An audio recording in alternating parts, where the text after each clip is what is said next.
গল্প অনলাইনে আলো, অফলাইনে অন্ধকার। রাজশাহীর ছোট্ট এক গ্রামে থাকত রাফি। বাবা একজন দিনমজুর, মা অন্যের বাড়িতে কাজ করতেন।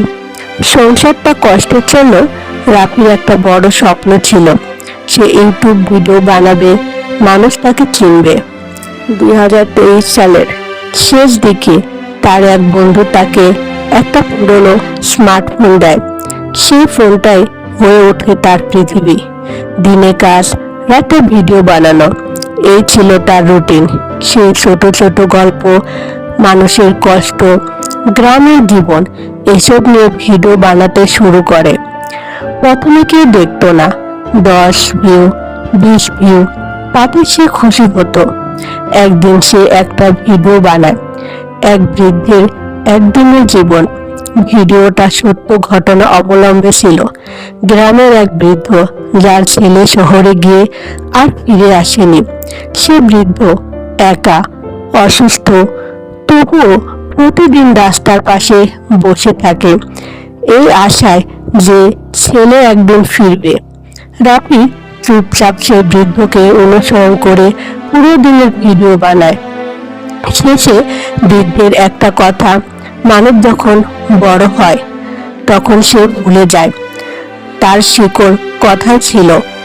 ভিডিওটা আপলোড করার 24 ঘন্টার মধ্যে সবকিছু বদলে যায়। 1 লাখ ভিউ, 10,000 লাইক, হাজার হাজার কমেন্ট। মানুষ কাঁদছিল ভিডিও দেখে।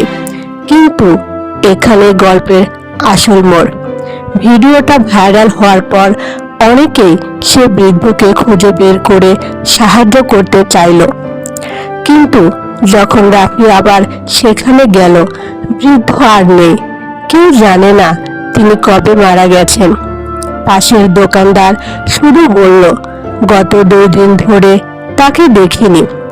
রাফি স্তব্ধ হয়ে যায়। সে বুঝতে পারে ভিডিও ভাইরাল হয়েছে, কিন্তু মানুষটা আর বেঁচে নেই। সেটা দেখার জন্য সে দিন থেকে রাফি বদলে যায়। সে শুধু ভিডিও বানায় না, মানুষের পাশে দাঁড়ানো শুরু করে, খাবার দেয়, অসহায়দের সাহায্য করে, আর প্রতিটা ভিডিওতে একটা কথা বলে, শুধু ভিডিও দেখে কাঁদবেন না, পাশে দাঁড়ান। তো বন্ধুরা, এই গল্পটি থেকে এই শিক্ষা পাই, বর্তমান সময়ে আমরা অনলাইনে অনেক কিছু দেখি, কিন্তু বাস্তবে মানুষগুলোকে ভুলে যাই। ভালোবাসা শুধু স্ক্রিনে না, বাস্তবে দেখাতে হয়।